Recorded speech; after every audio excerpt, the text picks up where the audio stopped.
بسم اللہ الرحمن الرحیم۔ السلام علیکم، میں شجیع اللہ فراست، آپ دیکھ رہے ہیں نیشنل اور انٹرنیشنل نیوز پر مشتمل 4 ٹی وی کا خصوصی خبرنامہ دنیا بھر سے، یعنی خبریں آپ کی نظر سے۔ سب سے پہلے ہیڈ لائنز۔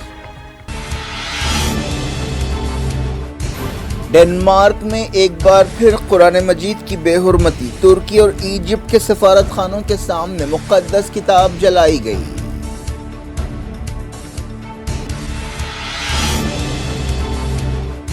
مسلم ملکوں نے کی قرآن سوزی کی مذمت، سفیروں کو طلب کیا گیا۔ 31 جولائی کو OIC فارن منسٹرز کی میٹنگ۔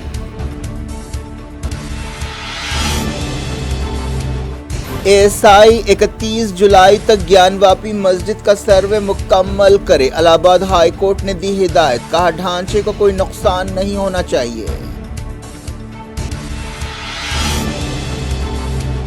مودی حکومت کے خلاف کانگریس اور BRS کی no confidence motion Lok Sabha میں پیش، اپوزیشن پارٹیوں کا ویب جاری۔ طیب اردوان نے کی محمود عباس سے ملاقات، کہا فلسطین کاز کی مدد کرتے رہیں گے، یہودی آباد کاروں کے حملوں پر تشویش۔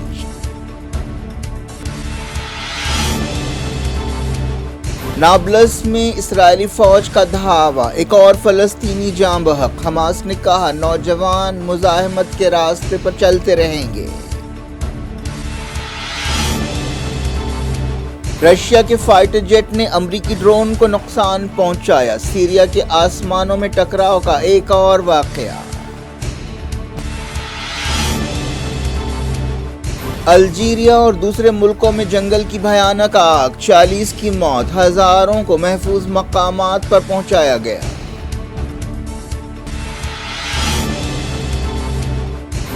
یوکرین کی فوج نے زپوریزھیا میں بڑا آپریشن شروع کیا، باخمت کے کئی علاقوں پر دوبارہ کنٹرول۔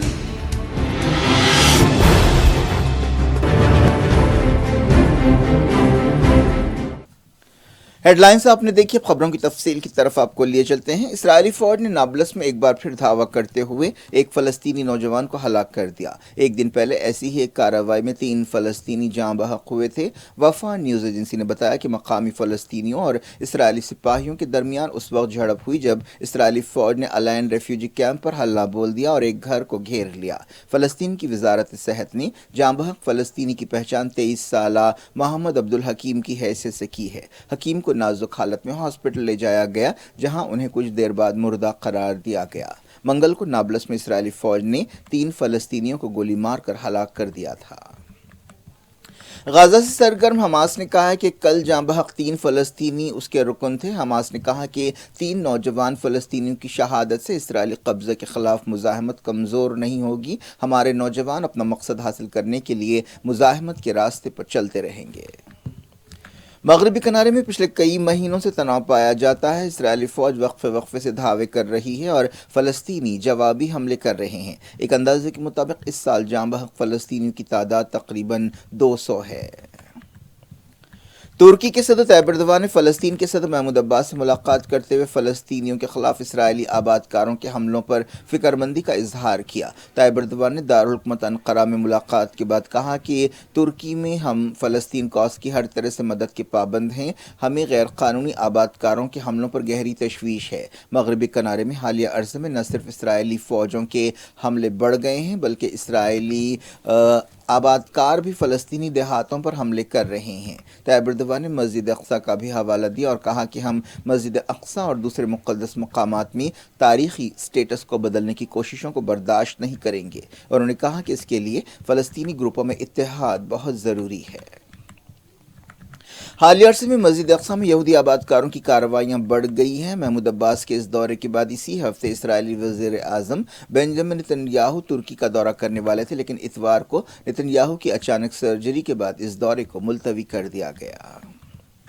یہودی آبادکاروں نے ایک بار پھر مسجد اقصیٰ میں حلہ بول دیا، جس سے تناؤ میں اضافہ ہوا۔ وفا نیوز ایجنسی نے بتایا کہ درجنوں یہودی آبادکار اسرائیلی فوج کی نگرانی میں مسجد اقصیٰ میں آ دھمکے۔ یہ لوگ مغربی گیٹ سے داخل ہوئے اور تلمودی طریقے سے رسومات ادا کی۔ ایران کے اعلیٰ سیکیورٹی عہدیداروں اور حماس کے عہدیداروں کے بیچ ایک میٹنگ ہوئی، جس میں اسرائیل فلسطین مسئلے کی تازہ صورتحال پر غور کیا گیا۔ ایک میڈیا رپورٹ میں یہ بات کہی گئی۔ ایک ایرانی سفارتکار کے حوالے سے نیوز ایجنسی رائٹر نے کہا کہ اس میٹنگ میں اسرائیل کی قدس فورس کے سینئر کمانڈرز نے حصہ لیا۔ حماس کے سیکیورٹی عہدیدار بھی میٹنگ میں موجود تھے۔ یہ میٹنگ 3 گھنٹے جاری رہی۔ معلوم ہوا کہ دونوں نے اس بات سے اتفاق کیا کہ اسرائیل میں عدالتی نظام میں تبدیلیوں کے بارے میں تازہ بحران سے اسرائیل تباہی کے راستے پر چل رہا ہے، لیکن انہیں اس معاملے میں سیدھے طور پر دخل اندازی نہیں کرنی چاہیے۔ اسرائیلی سپریم کورٹ نے کہا کہ وہ فی الحال اس قانون کو نہیں روکے گی جس کے ذریعے اسرائیلی سپریم کورٹ اور عدلیہ کے اختیارات کم کیے گئے ہیں۔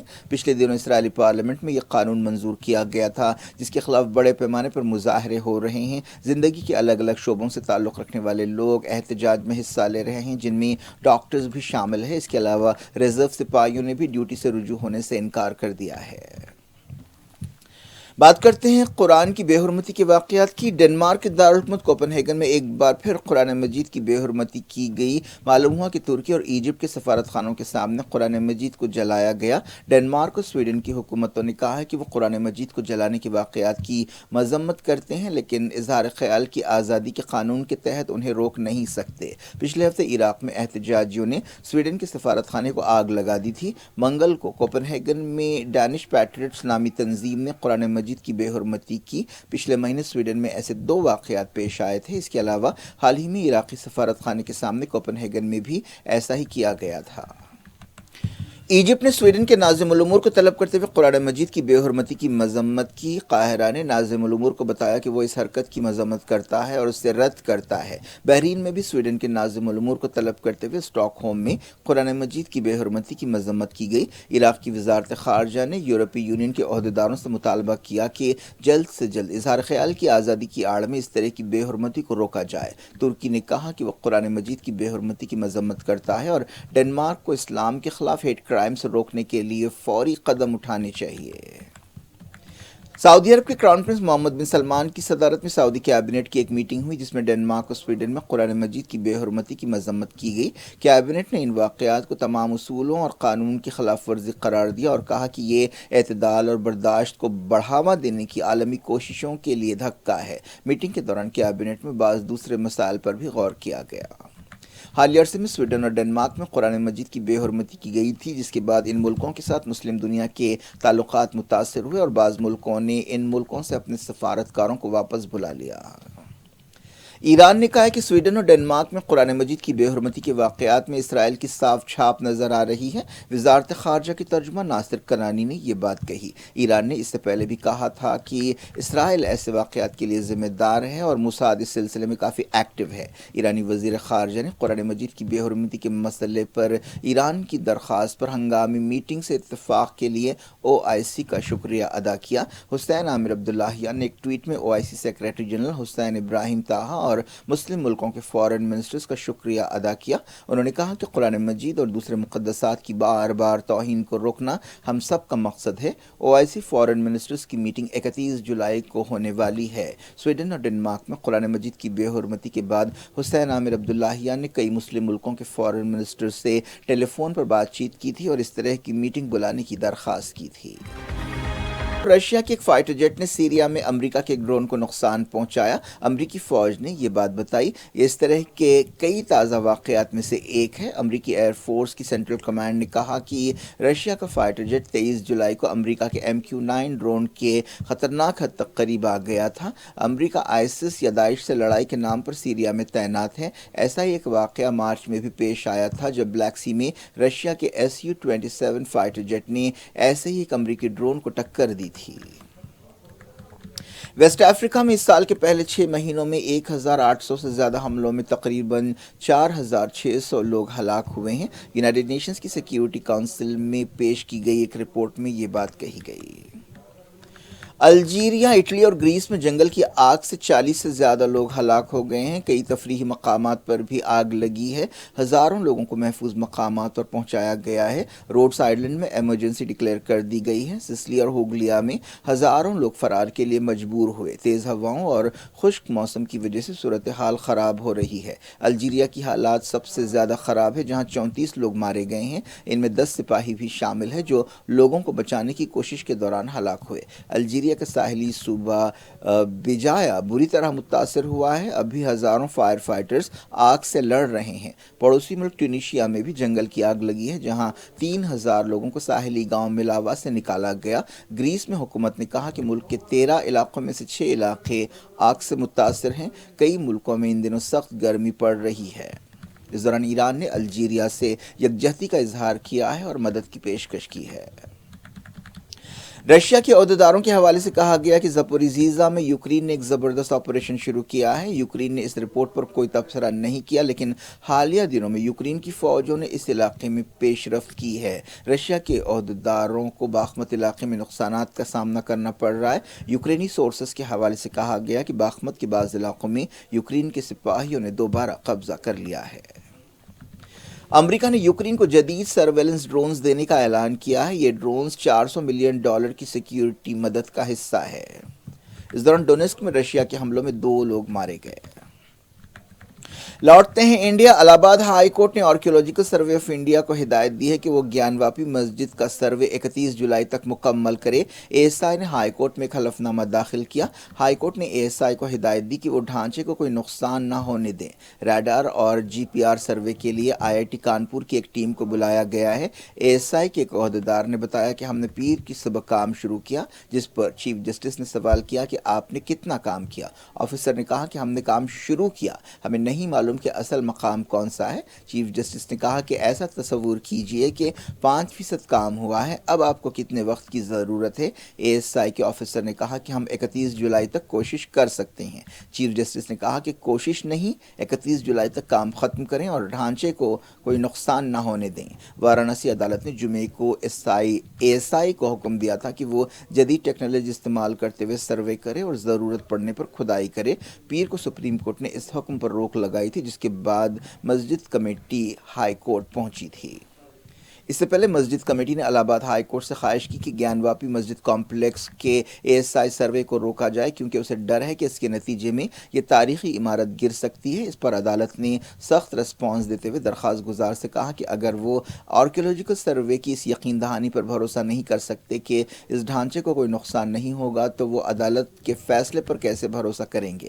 مسجد کمیٹی نے کہا کہ گیان واپی مسجد 1000 سال سے قائم ہے.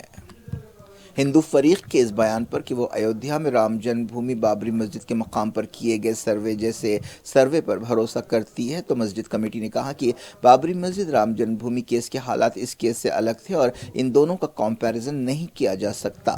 درخواست گزار کے وکیل نے کہا کہ گیان واپی مسجد کے نیچے مندر کی باتیں فرضی ہیں اور ایک فرضی تصور اس طرح کے سروے کی بنیاد نہیں ہو سکتا.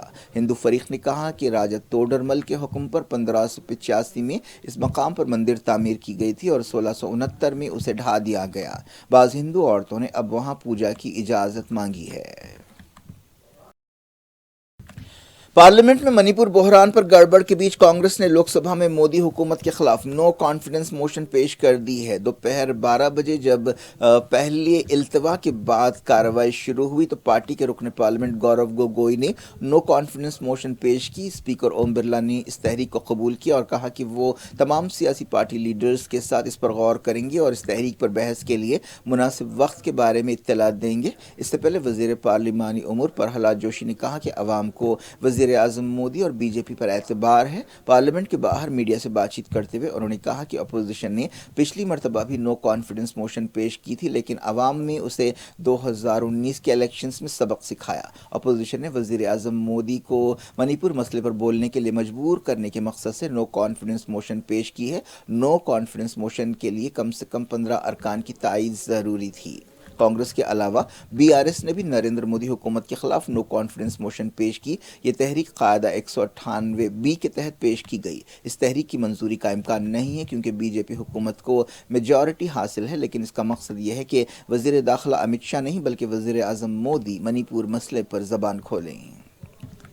کانگریس، بی آر ایس اور دوسری اپوزیشن پارٹیوں نے اپنے اپنے ارکان کو وپ جاری کرتے ہوئے کہا ہے کہ وہ اس مسئلے پر غور کے لیے ہونے والی میٹنگ میں موجود رہیں۔ آندھرا پردیش کی وائی ایس آر سی پی نے نو کانفیڈنس موشن کے خلاف ووٹ دینے کا فیصلہ کیا ہے اور کہا ہے کہ ایسی تحریک کی کوئی ضرورت نہیں ہے۔ بی آر ایس نے اپنے ارکان کو وپ جاری کرتے ہوئے کہا کہ وہ دہلی آرڈیننس بل کے خلاف بھی ووٹ دیں۔ اس دوران مجلس کے اسد الدین اویسی نے کہا کہ وہ بی آر ایس کی نو کانفیڈنس موشن کی تائید کریں گے۔ حیدرآباد اور تلنگانہ کے دوسرے مقامات پر وقفے سے بارش کا سلسلہ جاری ہے۔ عہدیداروں نے اگلے 48 گھنٹوں میں حیدرآباد میں تیز سے بہت تیز بارش کی وارننگ دی ہے، جس کے بعد جی ایچ ایم سی عہدیدار چوکس ہیں۔ حیدرآباد کے ڈھلان والے علاقوں پر خاص توجہ دی جا رہی ہے۔ ایمرجنسی ریسپانس ٹیمیں بنائی گئی ہیں تاکہ ضرورت پڑنے پر عوام کی مدد کی جا سکے۔ حیدرآباد کی میئر گدوال لکشمی نے عوام سے اپیل کی ہے کہ وہ بارش کے دوران گھروں سے باہر نہ نکلیں۔ میئر نے جی ایچ ایم سی کے سینئر عہدیداروں کو ہدایت دی کہ وہ اپنے ملازمین کو چھٹیاں نہ دیں اور تمام مین پاور ریسورسز استعمال کریں تاکہ عوام کو راحت پہنچائی جا سکے اور متاثرہ لوگوں کی باضابط کاری ہو سکے۔ بارش کی پیش قیاسی کو دیکھتے ہوئے تلنگانہ میں تمام اسکول، کالجز چہارشنبے اور جمعرات کو بند کر دیے گئے۔ ملک کے بعض دوسرے علاقوں میں بھی تیز بارش ہو رہی ہے اور تباہ کاریوں کا سلسلہ جاری ہے۔ مہاراشٹر کے ممبئی میں اورنج الرٹ جاری کیا گیا ہے۔ ممبئی کے پڑوسی تھانے میں سیلاب کی وارننگ جاری کی گئی ہے، جہاں ایک ڈیم بھرپور بہہ رہا ہے۔ دہلی اور نوئیڈا کے بعض حصوں میں بارش سے سڑکوں پر پانی جمع ہو گیا ہے۔ کیا کچھ ہو رہا ہے آپ کی دنیا میں؟ آخر میں ہیڈ لائنز دنیا بھر سے ایک بار پھر دیکھتے ہیں۔ ڈنمارک میں ایک بار پھر قرآن مجید کی بے حرمتی، ترکی اور ایجپٹ کے سفارت خانوں کے سامنے مقدس کتاب جلائی گئی۔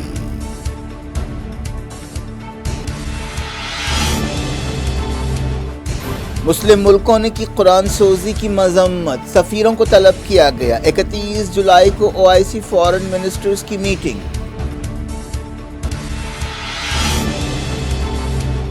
اے ایس آئی 31 جولائی تک گیان واپی مسجد کا سروے مکمل کرے۔ الہ آباد ہائی کورٹ نے دی ہدایت، کہا ڈھانچے کو کوئی نقصان نہیں ہونا چاہیے۔ مودی حکومت کے خلاف کانگریس اور بی آر ایس کی no confidence motion Lok Sabha میں پیش، اپوزیشن پارٹیوں کا ویب جاری۔ طیب اردوان نے کی محمود عباس سے ملاقات، کہا فلسطین کاز کی مدد کرتے رہیں گے۔ یہودی آباد کاروں کے حملوں پر تشویش۔ نابلس میں اسرائیلی فوج کا دھاوا، ایک اور فلسطینی جاں بحق۔ حماس نے کہا نوجوان مزاحمت کے راستے پر چلتے رہیں گے۔ رشیا کے فائٹر جیٹ نے امریکی ڈرون کو نقصان پہنچایا۔ سیریا کے آسمانوں میں ٹکراؤ کا ایک اور واقعہ۔ الجیریا اور دوسرے ملکوں میں جنگل کی بھیانک آگ، 40 کی موت، ہزاروں کو محفوظ مقامات پر پہنچایا گیا۔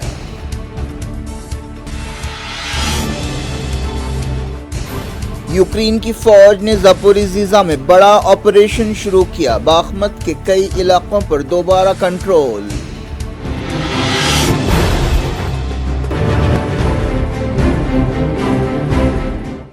یہ تھی آج کی خبریں۔ اب شیڈول افراست کو دیں اجازت اور اپنا بے حد خیال رکھیں۔ اللہ حافظ۔